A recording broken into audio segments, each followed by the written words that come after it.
Burgess takes a look, gets it to Burns. Oh, game over!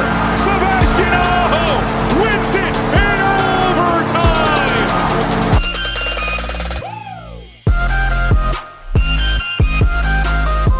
It's out of the net. Crombie. Oh, mercy! Ronta! What a save!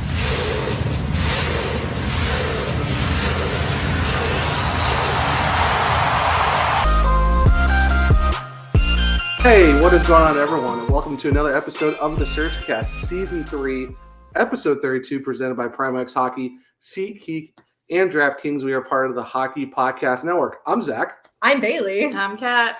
And if you're on the YouTube version, your eyes do not deceive you. If you're listening to this on the audio version, we're all together for the first time doing a live show. Yeah. Well, of sorts. Live of some sorts. We're actually all together for the first time doing a podcast. I know. It's our second time ever being together as a group. Yeah, I mean, I don't know if you can count the Storm Sellers little Stadium Series montage of clips. Yeah, it's as recording together in person. But this is the first time we're doing it as a group on the SurgeCast that'll get posted here. So you're welcome, guys. We're very excited to share this with you, and this has been something that's been in the works for a while. So yeah. Yeah, it's definitely weird doing it in person. If you have to just, headphones on. My head feels empty. Yeah, we're all missing the headphone feeling for sure. Oh, yeah. Yeah, trying to do this for the first time in person. And so if you're watching on YouTube, sorry if we're going to be looking away from the screen multiple times, because it's just it's going to be weird talking to the screen, while trying to address someone that we're talking to. So. But, so very exciting. We got the Avalanche Canes tonight, so it's kind of worked out with all of our schedules too. If it works out, hopefully you guys will have a chance to listen to this before the Avs game tonight. So it'll be let's hopefully get to preview that, and we've got some exciting stuff to talk about in a very small amount of time. So. Very small amount of time, yeah. So it's kind of a quick turnaround show and stuff like that. If you do listen to this after the game, well, at least I know our takes are, it is what either it right is. or wrong. So judge as you will. It's choose your own adventure type of thing. But so the Hurricanes are officially back.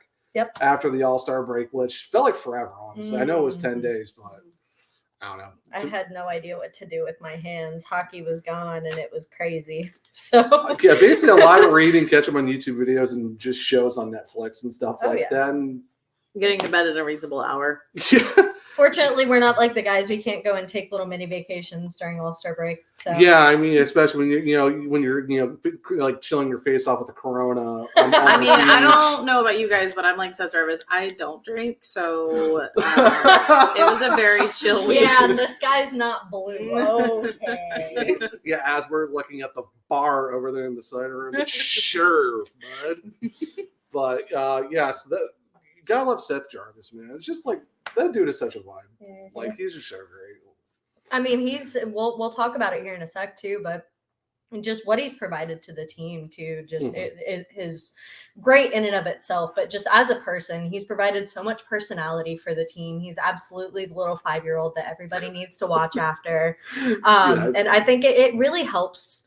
In addition to Martinook's, crazy yelling adventures in the hallways, he really provides a sort of excitement. How about Michael Bunting too? How about Michael Bunting too in the hallway videos? Now he's kind of getting a little creative with swinging a stick around and tapping Martinook on the head. And all Jack Jury's barks. And that's what I do like with Seth Jarvis though, that the league is also taking notice of his personality. This man is on nonstop podcasts. I know he's on everything. I mean, good for him. When's our turn? Well, I mean, someday, but I mean, no, it's just great having Seth. How good he's been playing too and stuff like that. He's kind of invaluable. He's being thrown on every line because he's just adding more and more to him. Right, exactly. There's not a line that he doesn't fit on. No, you like him with Stahl and Martinook or Stahl and Foss, but honestly, when you need a little pep in your step for that first line too, since Fetch has been out, he's been a good addition. Mm-hmm. Yeah, for his size, he's not playing small and. He's throwing his weight around. It just seems like he's the guy on every line that will he will score, but he'll also throw the body too, which is kind of And I think Bailey you pointed out today how the NHL fixed their stats about their hits, and guess yeah. who's number 2 on our team with hits? Yeah, Seth Jarvis, which Seth Jarvis. is a little crazy to me. That kind of threw me for a little bit of a loop. But, I mean, good for him. He's learning well. I mean, you see in Rod Brind'Amour's system that hitting isn't exactly something that they pride themselves on. They're not a very physical team when you look around the league at other teams. So to see a guy like Seth Jarvis being second on the team in hits, it's not, I don't know. It took me by surprise. I don't know about you guys. Well, it also makes a little more sense why, and I know we'll talk about the game later, but why the Canucks were aiming for him. Like they had him targeted all game. I looked at Walt during that game and I was like, they're throwing him around like a rag doll. What is going on? We'll get into that here in a sec. Yeah. So he actually, so he is on, like you said, second on the team with 82 hits, only 12 behind Jordan Stahl, who leads with 94. So we'll have our first 100 hit 100 hit guy this year. Oh yeah. And then the fact that Svetch is still on this list. 76. Yeah. While missing multiple the fact games this that year. Jarvis has more than Orlov is also pretty interesting because that man was brought in to be a big hitter, and instead Jarvis is like, you guys have me. I'm just gonna go a little bit more in the gym. I was talking about that with you in the car, and I was like, this is literally what we brought in this man to do, is to throw a body, to be a pest, to do all these things and bring that physicality to the team. And he's, like many other players that have come into the Rod Brind'Amour system, have fallen victim to that lack of physicality that the team But see, we say lack of physicality, but then like the number, like a player compared to other teams in the league. That's true. But like also a lot of teams also, they throw the body as a way, like that's their strategy as a way, whereas we throw the body in a strategy of to get to the puck, to maintain possession. They throw the body in terms of we're sending a message, retaliation. Yeah. And I mean, I don't disagree. Like I know not that either way is wrong. No, not that either way is wrong. I do like that the Carolina Hurricanes though would rather play a cleaner physical game, because I mean, like there's times where it's just like, yeah, that hit's great. Like I mean, Slavo threw 2 big hits. Slavo had 2 hits total, at least from what my stat sheet. Yeah, that was crazy. But it wasn't a way to win the puck, and it wasn't like a way to injure the player. So like, I'll take that. That's kind of like. I think that's one thing with the Hurricanes that because you look at the stats every night. The team's always getting out hit, but it's like when they throw hits, it's a perfect time to throw the hit. It's not we're going to go out there and just rock and sock and drop everyone. If you really heat seek and missile every single person on the ice, when they throw a hit, it actually is meaningful and actually does something. That's why you see a lot of like what Jacob Slavin does. He does a lot of stick checks. He does a lot of throwing the body in front of the puck. They do the way they play defense is so much different compared to what everyone else does. And I think that's what that kind of surprises people. Is like how are the Hurricanes so structurally good at defense without throwing hits? Well, it's because they put themselves in a good spot to play defense and rather use their skill instead of just all going for hits like McAvoy or Trouba. Well, if you notice too, is a lot of the time that we're being out hit, it's because we're dominating every other way that the team has nothing but to throw hits against us because they're trying to disrupt us, pushing the pressure and keeping them in their end. So, I mean, if we're being out hit just because the team that we're playing against has nothing else, take it. I mean, that's pretty much what night in, night out for the Hurricanes. Death taxes get out here, but they'll still get the wins regardless. So it's just that's the Hurricanes. And speaking of Seth Jarvis, Walt tweeted out earlier today, 200 games already for the kid. Not even 3 full seasons in the league. He's already hit game 200 tonight against the Avs. Nuts. It's even crazier to think about, too, that the fact he was, drafted, was it 13th, 18th? I think it was 13th. Yeah, 13th overall. 13th overall. He ranks 5th on that list for the points for that draft class. For that draft class, which blows my mind, which I don't know. You expect a lot of those, top picks to sit and saturate that top 5 list. And the fact that he's thriving on a team that's not very star heavy, like you're not looking at 2 or 3 guys to sit and produce points for you every night. You're looking at depth across the lineup, not just on the forward lines. You're looking at a team who's 5th in defensemen or points from defensemen too. Right, so like we're a very depth scoring team, and he's still sitting and thriving in the role that he's playing in. You can't help but be proud of him, proud of what he's doing. Well, the thing too is the fact that he's not always in the top 6. He's like his first year, he was mainly 3rd line, 4th line. got some time up on the top 6. And then last year, same thing, saw more top 6 last year than this year. Played a lot of top 6 starting out. Now he's kind of on the third line, and that third line's been lines top 6. Well, also as a Hurricanes fan, you got to be pretty happy that with the way he's playing, and he's only going to continue to improve. The kid has also said he understands that they have to pay other players more, so he is also going to probably, hopefully. This sounds like a hometown discount type of thing. Yeah. Well, and the thing is, like I think we've talked about it, and we, at this point, it's like there's no bridge deal here. This is going to be. I wouldn't be surprised if we see like a Kotkaniemi or like a Andrei Svechnikov or a Sebastian Aho. Here's like 7 to 8 years. Here you go. The only way I see a bridge deal happening is because of the amount of players that we have to re-sign this year. Because you want to give a kid like that a contract deserving of what he's going to do for your team. You don't want to just give him it. Like, no offense to Kotkaniemi, but he's not worth a Kotkaniemi deal. That kid's going to be worth it, like, for 8 years total. Well, like he's a guy lengthwise. And well, stuff like okay, that. He's absolutely that's an 8 years deal, 8-year deal, hands down. That kid's not getting anything less unless a bridge deal happens. Which again, you want to pay that kid what he deserves. And it's hard to do that by signing him to this kind of deal this offseason with everybody else that we have to re-sign, with the big deals that we signed in the last offseason, where we're not seeing as much production from those guys. So we got to kind of figure out what's going on there. Oh, and plus Jacob Slavin is a UFA after next season too, so you have to get him kind of figured out as well. But there's less people to worry about it. It's next year, saturated. This year is a little bit different, because you got Chatfield, you got Nason, you got Shane Pesci, and all that too. So Teuvo Teravainen. It's going to be very most of your defensive core. Yeah, so it's going to be very interesting how they figure that out. Like you said, if it's a bridge deal, then it's probably like hey, we're going to like figure everyone else out, and probably in like 2 or 3 years. When you're like 25, we'll give you the big boy deal, like how Sebastian Aho got his at 26. Yeah. So I won't be surprised if you go for a bridge deal. It's like, okay, hey, we're going to do this real quick, get everyone else kind of in our tight window.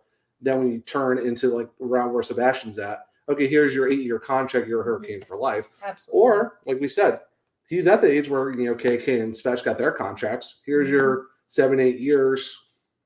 You're still going to be a Hurricane. Oh yeah. So it's very interesting to see how that contract's going to play, but. At this point, you don't see Seth Jarvis going to any team in the next decade plus. Also, speaking of contracts, one that I think we avoided, and I'm really happy about it, Tarasenko is now on his second agent in 7 months, and is also the team he's on is looking to deal him. And he has a no trade clause. He just seems a mess. Well, the thing point-wise, though, he's actually a top 5 on the team, though, so he's actually producing. It's just the rest of the team stinks. That's the problem. I can't help but laugh at that. But he just seems like, in general, it just seems a pain to work with compared to guys that take the team friendly deals, or the guys that are I know my worth at XYZ. It just seems like I don't know. We kind of lucked out on that one. So yeah, it's not really upset that we missed out on that. No, not in the slightest. But even talking about Sebastian Aho, of course, All-Star break, All-Star game. I guess the lack of it all. The lack of it all. I would say though that skills comp was we all knew Connor McDavid was going to win. Let's be honest. He set the thing up. It was rigged from the start. I don't know about rigged. It was rigged from the start. For me, did he win the whole thing? Yes. Oh, I thought Matthews did. Obviously, I didn't pay. No, my whole thing is Nikita Kucherov. He didn't he finished with a 0.5 out of 6 events. Dude, I know you don't here's the thing. It's I know it was kind of you're whatever about it, but at least try or do something. You have a fan base. You have an audience sitting and watching you and expecting you to at least do something more than look like you don't want to be there the entire freaking time. It's crazy to me. I've never seen anyone get booed at skills comp. Ever. At least look like you're having fun.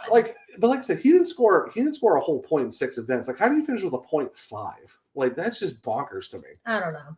That just goes to show the NHL. Not that the All-Star game is happening next year, but it's probably not happening for a few years now because you got the the 4 nations next year. Then you got the Olympics in 26. So we could be looking at possibly. I'm okay with it. I hate the break.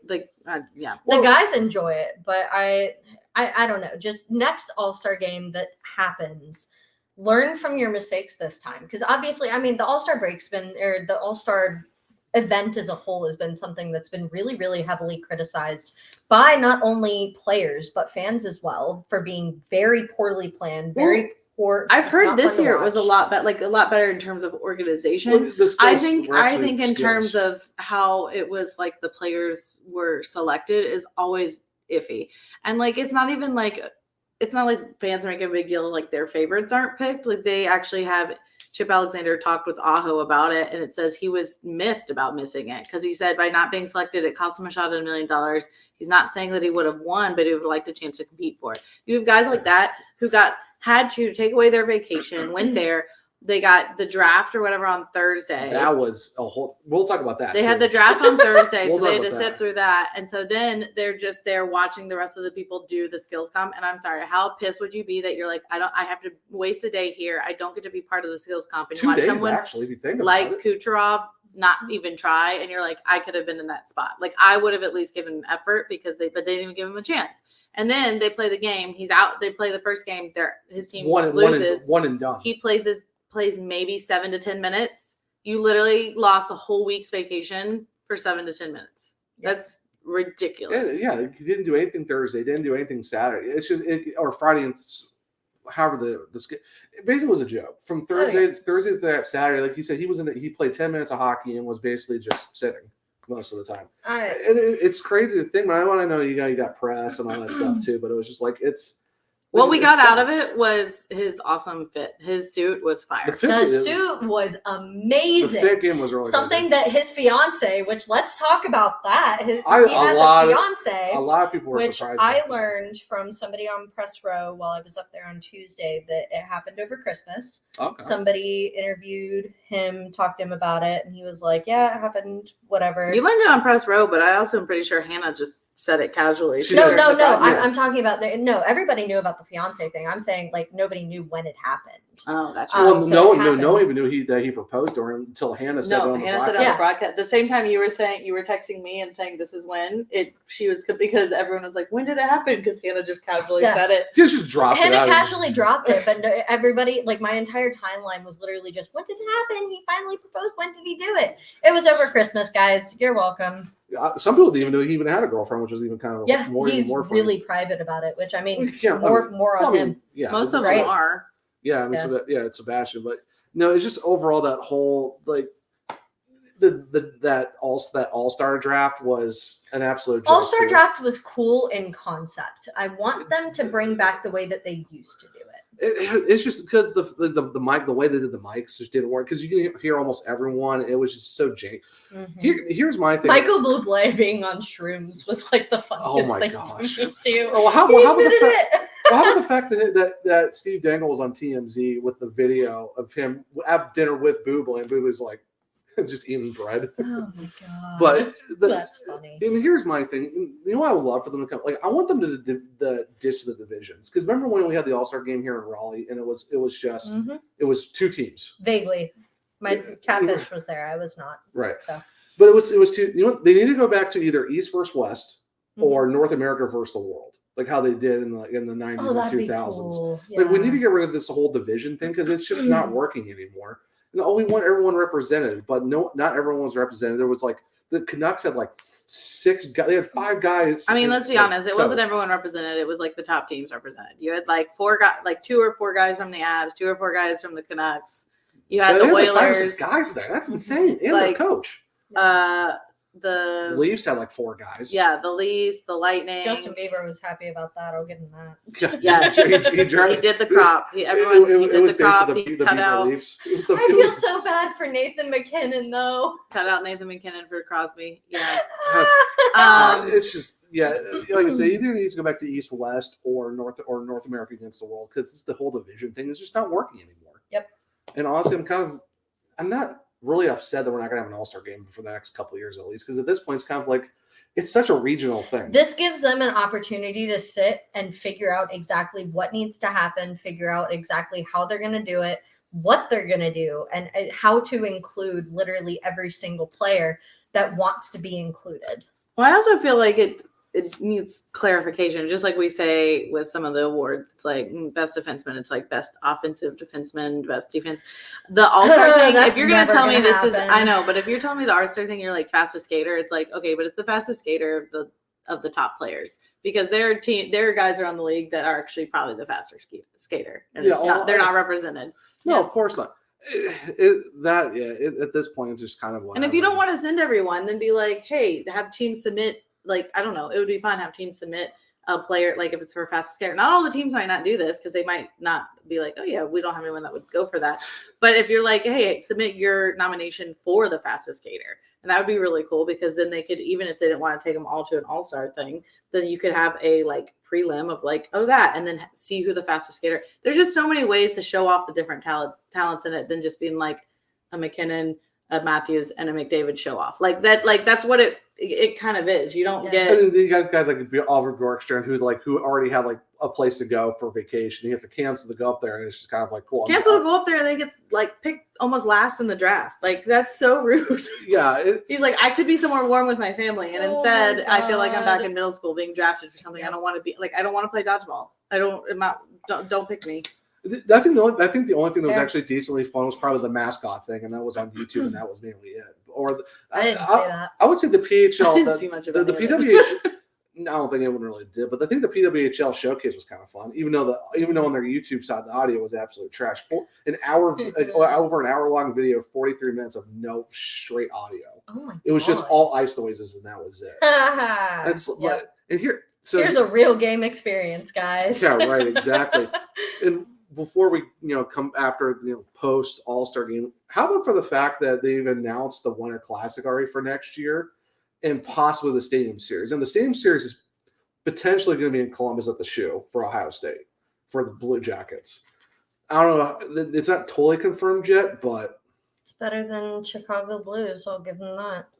How about I didn't even know there was a thing for the Stadium Series. It's still a rumor though, but there's a lot of steam behind the Jackets getting it next year. I wouldn't mind that. Okay, it's fine. It's another new team finally that's going to get it. Right. No, I think that's fantastic. I think are they going to put them up against like the Penguins or is it going to be? It's going to be a high market team. Yeah. That's honestly, that I've already. Honestly, though, if you think about it, if you're at the Shoe, never been. Right. Well, Ohio State, Michigan. Detroit Red Wings. That would be an interesting because you can kind of play into that Ohio State Michigan thing. I'm all for, and this is a really unpopular take, so I'm prepared for any flame that could come from this. I'm all for giving smaller market teams that kind of stage. I don't care about the viewership. I don't care about what kind of market they poorly market every single Winter Classic Stadium Series that comes about. I don't care about the marketing because it gets poorly marketed anyway. It's the NHL, give it to the smaller market teams. Give it to teams who have not had that kind of experience before, or if they have had it, they haven't had it in a long time. I'm absolutely all for that. Give people a chance to experience that kind of thing because not everybody does. Also, to point this out, because I know I posted about the announcement of Chicago versus the Blues, and I said this is kind of BS. Tell us you don't know your fans. Okay, I talked about it with Bailey. The biggest backlash, of course, I had was Chicago fans. Yep. But let's just talk about it. First of all, first point, because they were like, why is it BS? The first point that we have to say, how many times has Chicago had something like this? Yep. That's the first point. Here's the funny part though. The Blackhawks were in St. Louis in 2017. So we're not even talking like a far distance apart where these two teams already played in a Winter Classic, but this time was at Busch Stadium in St. Louis. So it's how many times have the Blackhawks been in it? Second of all, what are the standings of these two teams? I'm not saying that you have to be one of the top teams. You don't have to. But also think about if your team is like, I'm not saying we're not a top team, like we're not a high market team for lots of people, but we're also not bottom of the barrel at the end of the standings, which both of these teams kind of are. Who's going to tune into that? And I know everyone's going to say, well, of course they're going to make money with Bedard. Me and Bailey have already discussed this some. This is going to be second year Bedard. So a little bit of the novelty will have waned off a little bit because of course it's his first year. Everyone's like, oh my gosh. Second of all, just take it. This isn't even a big thing. The game where the Chicago is supposed to play the Hurricanes. my boyfriend was all excited about it because he's like, I get to see Bedard. So think about fans of other teams are excited when the Chicago now comes to play their team, and they're like, this is where I get to see Bedard. Right. They're probably not traveling to Chicago to see him. They're excited when he comes to play their teams. Yep. Second year, it's not going to be the same. Like they're like, oh, I'm not a Chicago Blackhawks fan. He's not playing my team. Those fans probably aren't going to care as much. Second of all, what if, like he is now, we're not going to get to see him when the Chicago plays Hurricanes because he's hurt. What if, and I never want an injury on a player, but it happens in this league. What if he gets hurt? So the whole point that you picked these teams, and this time it's around one player, and if for some reason he's out, what is your marketing? Yep. What happens? What? We'll talk about marketing. Like, how about the fact we have 2 Stadium Series games coming up in New Jersey, not New York, New Jersey. And supposedly the seats aren't even sold out yet, and they're pimping this thing out as a Jonas Brothers concert with a hockey game in the middle of it. I just think it's hilarious that New Jersey sold out of their jerseys and are not planning on restocking them. They're not restocking. Some of them aren't even. They're not being shipped till after. Yeah, like there's some going out. Like the high end guys, like Hughes and Heischer. Yeah, their jerseys sold out, and somebody reached out to Fanatics and they said, no, we're not planning on restocking. We apologize for the inconvenience. And for the fact, too, it's like what you said, Kat, like they're not even some of the guys aren't even going to get shipped until after. It's like, what's the point then? Yeah. And like for us, it's funny. We almost dealt with that. Well, so. What's funny because like everyone's like, oh, how are they going to do in Carolina with the Stadium Series and blah, blah, blah. We sold out our tickets twice. Mm-hmm. They haven't even sold out these 2 games combined. The fact that there's 2 games just blows my mind too. Like New York has to be involved in everything. Sorry, that's just my take. I know we don't do a lot of like national stuff, but I feel like just because of the fact that it's the All-Star break and we've only had like 1 game back, I feel like it's kind of like we can kind of talk about it a little bit just because it's it's a little bit of different news, but it's just. I think they had a little bit more high hopes for the Stadium Series because of how the Devils played last year. Yeah. I feel really bad for them now because they've just had an injury-riddled season. Yes, injury. Jack Hughes is actually back tonight, supposedly. Injury and other issues with players. Yeah. So it's. I think that also might play a little factor into that. So yeah. That part will be interesting. Also, to finalize the thing with I was going to say we probably need to move on. There's a lot to talk about. Yes, to finalize the thing with the Blackhawks, it's also. I mean, I understand if you're a fan of the Blackhawks, understand all of that. The rest of the league is not going to be sitting right because they're already not a fan of how things that were handled up in Chicago. So most of the people around the league are not happy about that. They're not happy that then it resulted in Chicago still got the number 1 pick. So that's still not like everyone loves Bedard, but they're not sitting. Oh, some people are even joking about that somehow the Blackhawks are going to get Celebrini too, just because of the fact that they're going to find a way, even though. So then for them to have something like this, like I'm sorry, I know you. A lot of it is like Chicago's like, hey, we paid our dues. What happened really wasn't like it's not something like, okay, we've paid our dues, we're good with it. Like you paid a fine, but you've already with Bedard have made up for that fine. Like the fine doesn't account for trauma. That $2 million was that $2 million came back. No money accounts for trauma to people. I mean, there's not a money figure on it. So overall, sorry to Chicago, but like this is just not going to sit right with people for a while. And we've seen they've had those graphs of the viewership and the rating, like all of that for the previous. Like Stadium Series, Winter Classics, all of that. I don't expect high numbers for this one. I just don't. Even with Bedard, like I just don't think it's going to be what they think it's going to be.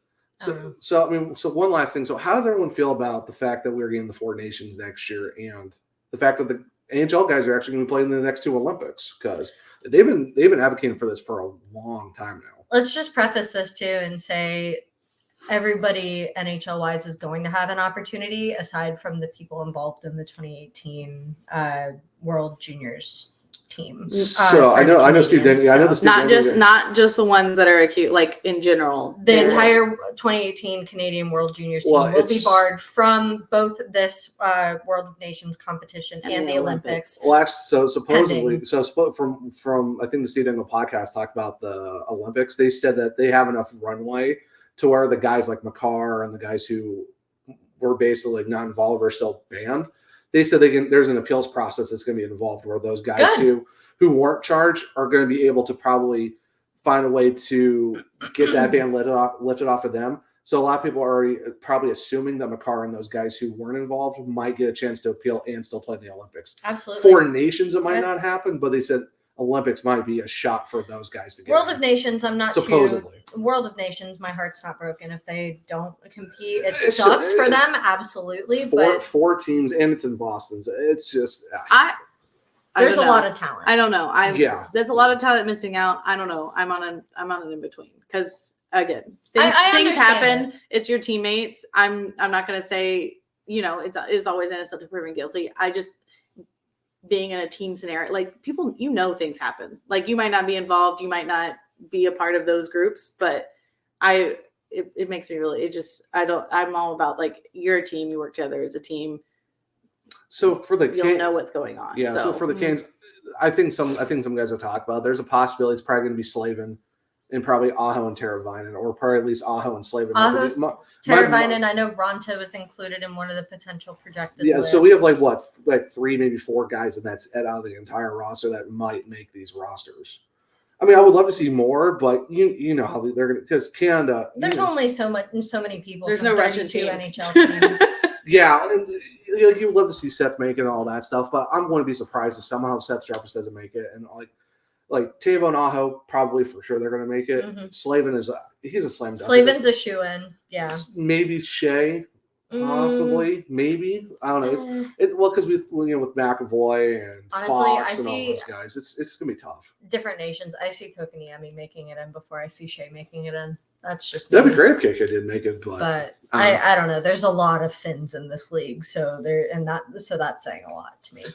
Very much so, but so we want to move into ads before moving into post All-Star break. Yeah, let's do that. So we're gonna take a quick break to do our ads, and once we're done with that, we'll come back and talk about the coming back from the All-Star break and talking about tonight. Shout out to SeatGeek for sponsoring. We've recently become brand ambassadors for them. SeatGeek is a ticket app that takes the confusion out of buying tickets. They out a 0 to 10 score on each ticket to know if you are getting a good or bad deal. Green is good, red is bad. Plus, our viewers get $20, that's like Sebastian Aho, off their first ticket purchaser with the SurgeCast. Click the link in the description to download the app. Remember the code, the SurgeCast, all caps. Click the link in our profile description to download the app. SeatGeek, check it out. Yes. So our next one we're going to talk about is DraftKings. Looking for a super offer for Super Bowl 58? DraftKings Sportsbook has you covered. New customers can bet on the big game and turn $5 into $200 instantly in bonus bets. So if you go on to DraftKings and open it up and look at the odds for the Super Bowl, that's this Sunday. Thank God football season's almost over. I'm just kind of over it at this point. The money line has the money line has the 49ers at a -120 with the Kansas City Chiefs at +100. And then the spread only has the Niners favored by -2, so 2-point favorites. That's at -105, and the Chiefs are -115 as a +2. And then the over-under is set at 47.5 points for the entire game. If you go with the Niners as the over, it's -112. But if you go with the Chiefs as the under, it's 47, which is 47.5. That's a -108.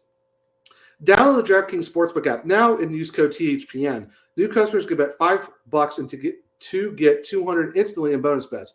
Only on DraftKings Sportsbook, an official sports betting partner of Super Bowl 58, with code THPN. The crown is yours. Gambling problem? Call 1-800-GAMBLER or visit www.1800gambler.net. In New York, call 877-8-HOPE-NY or text HOPE-NY 467-369. In Connecticut, help is available for prime gambling. Call 888-789-7777 or visit ccpg.org. Please pray responsibly on behalf of Bill Hill Casino and Resort in Kansas. 21 plus, age varies by jurisdiction. Void in Ontario. Bonus bets expire 168 hours after issuance. See dkng.com/football for eligibility and deposit restrictions, terms, and responsible gambling resources.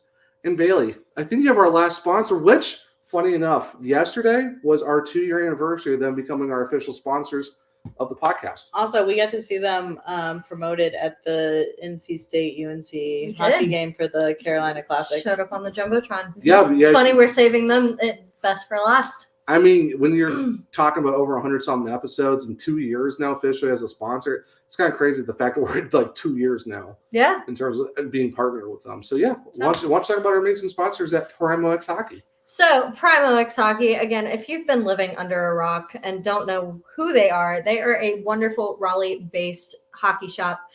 They're located over at 1401 Diggs Drive. If you guys are looking for anything hockey-related, including gear newly, head on over to primoxhockey.com. There are some things in your cart. I know I've been meeting very recently again too to throw some waffle wax in my cart. Their waffle wax I've heard is amazing. I know it's scented too. Yeah, scented. They have some limited edition scents that are still Christmas themed. I know they have a cotton candy one, but they've got some awesome scents over there. So head on over to primoxhockey.com, throw some things in your cart.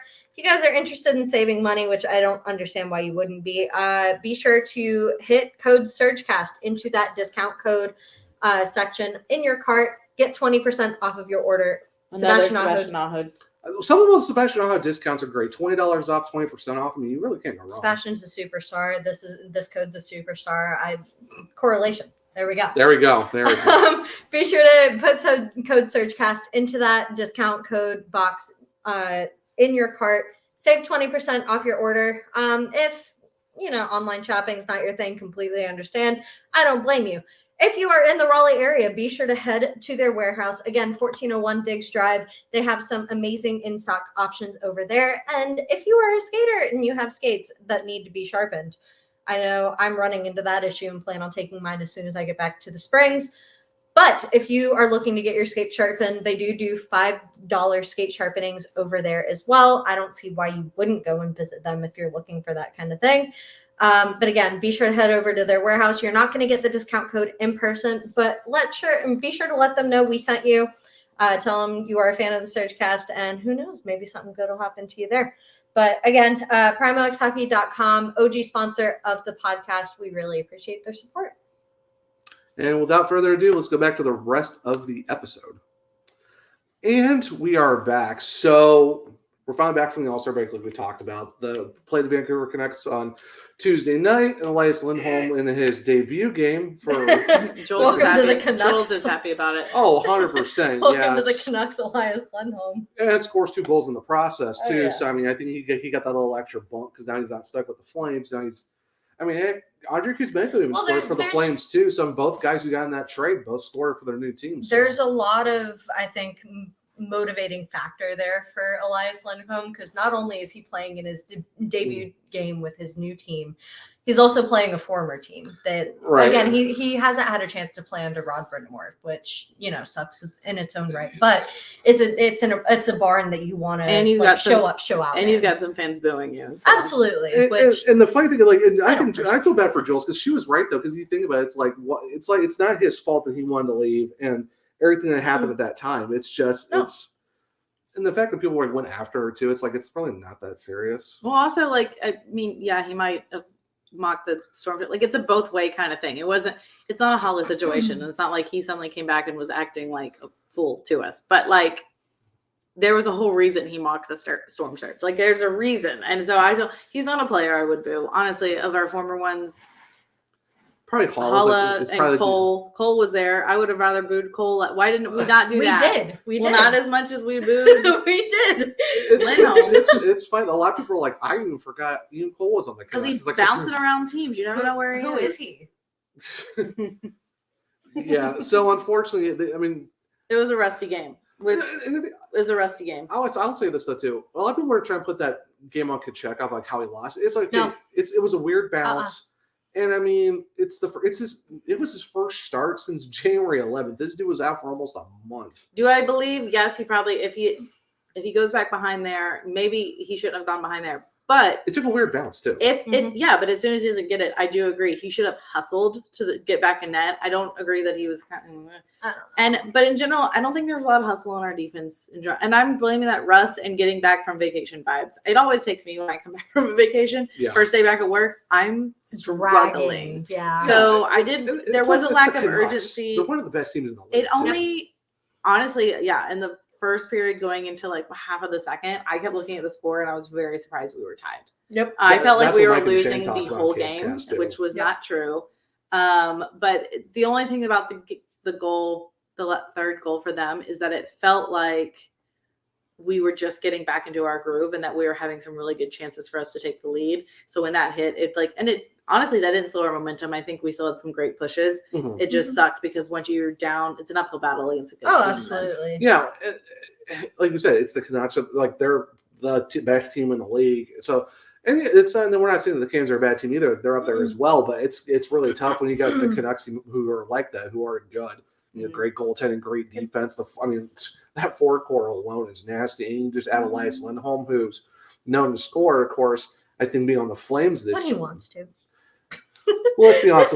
Let's be honest. The Flames haven't really been that great either. So it's kind of like it's a thing. But sorry, Kyle. Are you though? No. We have the memes. We have the memes. No, I'm not sorry. Sorry, not sorry, Kyle. Oh God! He wasn't happy when I said, "Hey, how about Saragovich comes to the Hurricanes?" He's like, "That's not happening." I'm like, "Hey, you never know," but I doubt it. But no, just to come to Piotr's defense a little bit too. I mean, even Rod Brindamore post game was like, you can't blame him for 2 tips and a bad bounce. No, you really can't. What are you supposed to do with that? Elias Lindholm put himself in a good spot. This is a good team. I mean, your defense also wasn't hustled. Like people weren't hustling back to guard their men either. No. So in general, it was a whole team kind of rustiness. Absolutely. And I did see some takes where it was like, you got to score more than 2 goals. Okay, so the Canucks are a really good team. They only scored 1 more than 2 goals. Sometimes the goals just aren't there. It's not like we didn't have shots. It's not like we weren't trying. Like I was so surprised. So many chances against a goal. I was surprised that not more went in during the third period for us. For either team. I will stand by this. That third period coming back with the Canucks was one of the best periods ever I've ever seen from Martin Necas. Oh, yeah. He played out of his mind, got extremely confident with the puck. I still think about that 2 little flip-de-doo move that he did to get past the blue line. Yeah. That was insane. The arena went wild. It was so exciting to watch. It was one of KK's best games in a while too. The stats finally met up with what we've been saying. Like his defensive effort was there. He was nonstop. And this is coming in a game where like you see a line shuffle going into the third period too. And I almost wondered, is that, like you're finally shaking off the rust, you're getting into a rhythm, or is this something we should look at rolling out in the future? Because like everybody seemed to gel really, really well. And I'm not just talking about the forward core too. Like the defense seemed to see the push that the forward core was making and they're stepping up their game. They're getting more involved in plays. They're pushing more and more and more and contributing in the offensive zone. Well, you see Jarvis getting pushed up to that top line. Like he wasn't doing, like he was doing great with the Saul line was still doing everything, but you were noticing that Aho and Tavo just needed a little bit more of a push. You put Jarvis up there. Jarvis and their Aho. line started doing something. You put Drury and Nason back together. I don't know their why chemistry you split them in the first place. Comes back together, and then you put KK back up there with Necas and Bunting. And I'm not gonna lie. Again, it was a rusty game for everyone. I did see someone tweet this, and I kind of agreed with it. It's either Bunting is either having a really good game or he's fighting the refs. He was fighting the refs for this one. Yeah. You can't blame him for the fact that they were just taking pot shots on Jarvis all night. That one headshot in front of the net. Yeah, a 6'3" guy doing a punch to a 5'10" man. Come on. Off. Oh, did you see Jake McCabe in the who were the Leafs playing last night? It was Dallas. I don't watch Leafs games. Yep. Well, it was. I saw the score. Is the only reason I knew. Well, I saw it on Twitter. No, I saw it on Twitter. Like Jake McCabe had his nose cut open. And he was bleeding. No call. We don't know what double minors are anymore. I mean, there was one. I don't know if it was on Nason or Bunting or. Oh no, it was on Bunting. It was a full hook, and the ref's back was to it, and everyone said ref. And he turned around, and then he just looked. The ref just looked confused as heck, and Bunting was like, "No, he's just sitting there yelling at him at the bench." And I totally understand. I agree with that. That's what I'm saying, because you see guys getting pot shotted all night, and then you call like a tic tac hook or like a tic tac hook. Also, call or can we talk about the mystery call that they called that we were in the. That hand pass? No, it was even before that, because that was another bad. We were trying to figure it out because we're like, is it a penalty? They called something, everybody stopped and they went over towards the Canes bench. So you're like, is it a penalty? Like, why are we getting put to the dot outside of there in the neutral zone? And like the players were talking to him. Both teams were talking to the ref. The refs talked to the ref, and nobody knew what it was, and they never came out and told us. But all it did was kick us out of the opposing end, and everyone was like, "What did he call?" I will stand by this till the day that I die. They need to hold press conferences. Yes, after when Jarvis says it, he is 100% right. Fully support that man speaking the truth and using his platform to where he needs to be. They said, "Is there one thing you would change?" She goes, "I think refs should have to talk after the games." I will stand by that till the day. Coaches do, players do. Like they have to. Like media wants to know. They don't put the refs out there because then the refs would have to. Like you're over here to be like, "Oh, that shift of yours was really bad. Do you feel like you could have done more?" And the players are like, "Yeah."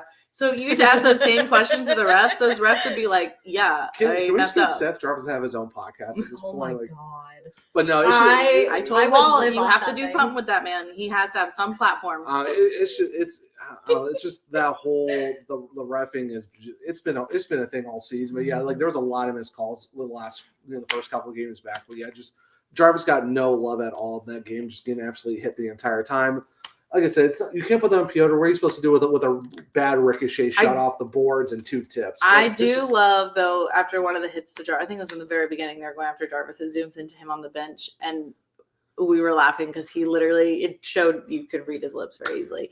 And he was like, next time I'm going to fucking kill them. And I was like, you go, Jarvis. You tiny little man. Go. Yeah.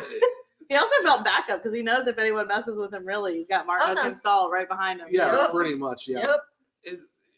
It's so great to see how good he's been and stuff like that. It's one of those games where it is what it is. But it's going. Sorry. No, but what? Going back to KK real quick, he had the best analytics for the forwards that night on the hockey stat cards, and Orlov and Shadfield once again, well deserved. Almost every night you see them in the top. 5 of like the player stats analytic wise, but like you said, KK. Even I think someone talked about the Corsi scores for KK as well. Like I think his line with him on the ice, I think they outshot the opponents like 15-1 or some ridiculous stat like that. Well, that's why he got bumped up because the second line in the first part of the game was non-existent. Non-existent. They had more chances against them than they had chances for them. I think it was 1-6. So then they switched it, and then KK putting on the second line had more influence. I wish they included possession time and stats. Like if I could sit here and say like I'm in charge of anything for the NHL, include possession time because that's so important. Well, speaking of possession time, but not in our favor, that whole shift where Nason was stuck without a stick. And we were on defense, and we were stuck in there, and he had no stick, and he was the one who got it out of the. I think it was freaking phenomenal. Yeah, I think it was like Korolov. Let's say there was like 2 minutes and 21 seconds of that shift for one of the guys. I believe it. They were on the ice that long. I think it was Orlov. Almost 2.5. They looked tired, but honestly, they looked tired, and I was like, "Someone give this man a stick." Like, I'm sorry, but like there was somewhere I was like. He deserves a stick because you don't want to create a 5-on-4 situation with him going back to grab something, but like at the same time, he handled it so well. He pinned it at the boards multiple times just using his body alone, and then at the end he got it and he just scooped it up and was like, "There you go," and sent it out of the zone. Bye. Yeah, and you were like, it's just funny that the man without a stick was the one to finish it. Yep. But anyway, so that was the Canucks game, and then of course tonight is the Avs. Yes. Who are coming off a 2-game losing streak. Yeah, and I know. As our Avs correspondent. Get that out of here. Not in my house. No. Oh, my goodness. I guess we saw the TikTok earlier, or the video earlier of the vibes. And all. We were like, oh, dude, she had I got one. Wow. I do. She also, there was a time when she first got that beanie and we said, oh, nice beanie. And then she wore it for the next couple of podcasts. And someone goes, worn it for like 2. And she goes, have I? And we were like, yes, Bailey, you have no, I looked back. It was only like 2. So leave me alone. That's what we said, 2. No, she said a couple. A couple the next is few. 2. You said the next few. She said couple. I said a couple. It's okay. Couple is 2, Bailey. Way. Leave me alone. The wine's hitting. Shut up. Either way, so they do play the Avs, and they, like you said, whoever put, I think it was Mike and Shane talking, like who puts a team on a back-to-back right out of an all-star break? Oh, that sucked. Like here's your 10 days off, and you come back to a back-to-back. I think it was what? Not just a back-to-back, but a back-to-back where you're playing the Rangers and the Devils. Yeah, that sucks. And you lose both of them too, which is even. So now it's like, now what Avs team are we going to get tonight? Because it's the all natural disaster game. Because now you've got Avalanches versus Hurricanes. You've got a situation where, and I'm going into Avs correspondent mode, so I apologize, but you're coming off of a situation where, at least you prefaced it. Last game against the Devils, or Nathan MacKinnon's been riding what I believe is a 14-game point streak, which is he's had a two fantastic point streaks within the season, which just goes to show the kind of player he is. It's Nate McKinnon. Right. So you've got a guy like Nathan MacKinnon who didn't have anything points-wise to contribute during the loss to New Jersey. So he's coming off of that point streak. We're getting a pissed Avs team. I can almost guarantee it. Well, here's the thing too. I forget who tweeted it out. I know we both retweeted it. I forget the guy's name, but they're saying Georgiev might be going in net tonight for the Avs. Georgiev is almost guaranteed to go in net for the Avs. I'm curious to see, because there was no morning skate tonight today for the Hurricanes. So I'm kind of curious to see who the Canes are going to go with. Because are you going back with Piotr, or are you going with Ronta or Spencer Martin? So the interesting thing about that is Georgiev played the night that they lost against the Devils, but Justus Onanen, who's just been called up to the Avalanche, was the one that played against the Rangers, and he's the one that held the Rangers off until overtime. So you go into this, and obviously you want to go with your all-stars against a team like the Hurricanes, who are on the up and up, who are continuing to get better and better and better, especially when you look at the month of December. You want to play your all-stars, and you want your all-stars to be the best that they can during that kind of stretch. So, of course, they go Georgiev. I wouldn't put – if I'm Jared Bednar, I don't put Justus Onanen in. Not now, especially against a team who's known to put up like 30-plus shots a game. I just – honestly – I know you guys are both interested in what Colorado team are we going to see. I just don't want any injuries. I feel like every time we play Avalanche, there's some version of injuries, and I hate it. Yeah, because it always puts us on some downhill thing, and we're already like, no, thank you. I already know it's you guys can go back to the West. Go away. We texted about that earlier today, going it's just can we just have not one injury this time? It's every time we play them, it always happens. The one thing that sucks is, though, I can already tell it's going to be a very high emotion, very physical 100%. game. 100%. If it's anything like the last game that we played against the Avs, it's going to be a very physical game. I'm just hoping that the special teams show up for this game, because the last time we played them, of course, we're a completely different. It is. So I will agree with you. It is different, but that was also not sure. We don't know what's recording being in this. person for it. We don't know as we're recording this because he's day to day, and it's really just waiting to see how he feels. But knock on wood, Svetch might be back. You don't know. We don't know yet. This would be a fantastic game. It'd be a great game for him to come back. We also need we need our special teams to show out. We need Aho to have another one of his amazing multi-point games. We need our defense to step up, and one would be, which I'm sorry, I have to bring him up because this social post just made me laugh. It's the Hurricanes just wanted to talk about Jacob Slavin a little bit. So, of course, they say the second C stands for greatest Colorado-born hockey player of all time. Product of Colorado College. The comments in this small school is just showing that we do have a lot of new fans, because the amount of people that are saying, are you announcing a new captain, saying the second C? Or they're like, what is the second C? Or they're saying new captain. Literally, that's everyone's comments on this. They don't know what I didn't see. Are they announcing a second captain? No, that's what people are asking. And the Canes admins are doing the Lord's work with Jacob Slavin, saying, no, his first name is spelled with 2 C's. This is a common thing we do. Just have fun. And the fact that everyone's coaching it too, wow, I forgot how many new fans we have. And the thing is, we always joke about it. The second C stands for clutch. Second C is for can't. They just don't know this is the Jacob spelled with 2 C's, which is very funny. So everyone has learned something new today.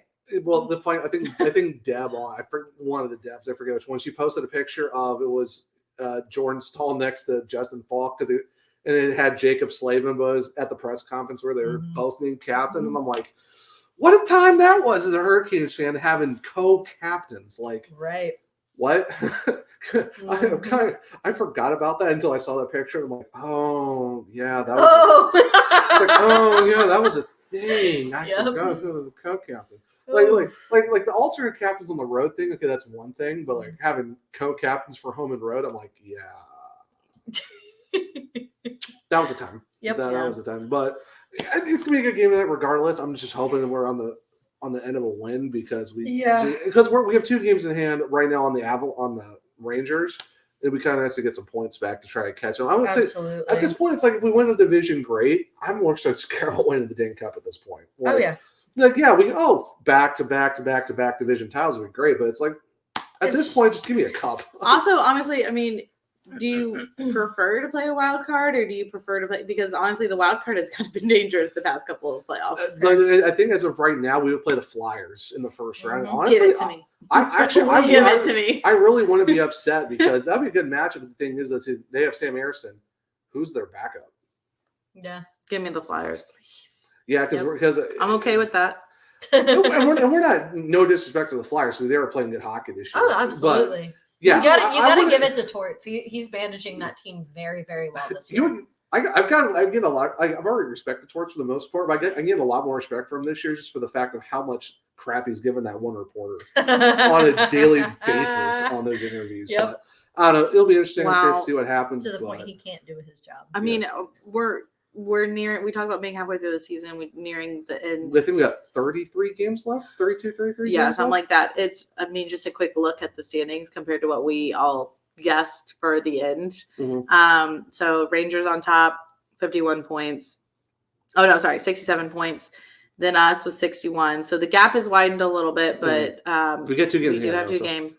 Then it's I don't think any of us would have fully done the rest of this. No, I think the Flyers. Sam's gonna come back and clap at us for picking. Well, we picked them. Sam, last. I love you. We picked them last. Sam, I love you. It's the Flyers. It's the Islanders, Penguins, Devils, Capitals, Jackets. I fully feel that I did say the Jackets would be last, and y'all gave me grief about it. I picked them 6th, though. So I mean, nope, you can't backpedal now. You gave me grief about picking them last. We did, but I stand by it. I stand by it. Hey, at least I looked right about the Capitals being at the 7th. So I mean, not too upset about it. But the Flyers, I did not see that coming. But honestly, like I would. No one saw. I mean. I feel like them and the Devils flipped. Yep. I'm kind of surprised the Devil. Honestly, Islanders are right where I thought they'd be, middle of the pack, always. I said 3rd, and they're playing 4th. And honestly, right now, I'd rather play the Flyers in the first round than the Islanders because we know what happened last time. Right now? Philadelphia's 3rd right now. Yeah, they've got 4 points on the Islanders. Crazy. That's what I'm saying. I'd rather take and like I said, no, it's not like we're saying we're scared of the Islanders. It's just remember the last time we played those guys and we lost Tavo for a good number of games with them. I would rather not think about that if I can help it. Yeah, but it'll be interesting for sure. But so the last thing we're gonna talk about just real quick is there's been a schedule update. So the game against the Toronto Maple Leafs on March 24th is a 6 p.m. start on a Sunday, which I don't know why you start that late on a Sunday. That's wild. It's an ESPN Plus Hulu exclusive in the United States. And then Thursday, March 28th, against the Detroit Red Wings, it's a 7:30 p.m. start, and that's going to be on Bally Sports. So that's kind of really the only difference in terms of how that's going to go. So if anybody didn't know, tonight's game has been changed. It was supposed to be, I believe, a 7:30 start. It was supposed to start at 8. It's supposed to be an 8 o'clock start, and it will now start at 7 p.m. Eastern time, 5 o'clock for those of you on Mountain Time. So be sure you guys are keeping track of that and starting on time. We're all pretty sure. We're all pretty used to the 7 p.m. time. That's normally when games are. So it's just 8 o'clock is always kind of nice, just because you have a little more break from work. But it is what it is. At least, but it's like you're not ending it really late either. So I guess it's not a total. You're going into a Friday. It's fine. Also very true. But I think that's pretty much it. I don't think unless you guys got something else. But score predictions for tonight. No, I don't want to do that. No, Cat will go on record for like, oh, this way to get the score, and it's not. I'll sit here and say it's going to be a close game. That's all I'm prepared. I told Kat when I woke up this morning, I was like, I'm extremely stressed because it's going to be difficult. Yeah, I remember you saying. I save my stress for during the game. I can't help it. This is the main reason I'm in town. So it's going to be a fun game. It's going to be a very stressful game. 100%. I'm very used to standing up for Avalanche goals, so I'm going to need Kat to hold me down for that. Remember what jersey you were wearing You're tonight. right. Yeah. Slavin, so it's still Colorado. I'm not mad. Oh my gosh. But yeah, so that's the first ever in-person episode that we've ever done. Thank you to everyone who watched on YouTube. I know it's probably a little bit weird seeing us kind of like mostly just talk to each other instead of looking at the screen, but it's. I'm sure you guys will get over it. Yeah. But yeah, so Bill, let's go with Kat. Where can people find you on the socials and whatnot? Caniac Chick on Twix and KVT Hunter 74 on TikTok. Bailey, where can I find you and the network? I'm gonna do socials. I'll let him handle the network. Well, we gotta do. You gotta do the network. You're the network person. What are you doing? You normally handle the network. I handle the socials. Both of them, THPN and SurgeCast? No, I handle the SurgeCast. You handle THPN. Not always. I do not, but that's fine. The network is the Hockey Podcast Network. You can find THPN. HockeyPodcastNetwork.com. Hockey Podcast. Honestly, just Google the Hockey Podcast Network. You'll find everything. I don't know. I mean, by now, I feel like you should know where they are. But yeah, go check them out. They've got other fun podcasts about other teams. Sometimes we collab with them. If you do like another team besides the Hurricanes, which is fine, as long as it's not a certain few. But you can go check those out as well, because those, if you want to hear about your other teams, go check them out. Oh my God. You can follow me over on Twitter at Bailey Curtis, and that's Bailey with 2 Y's. Follow me over on Instagram at Bailey Lynn Curtis. If you're watching this on YouTube, I handle the YouTube thing. So hi, hello, how you doing? Be sure to hit that big red subscribe button down below.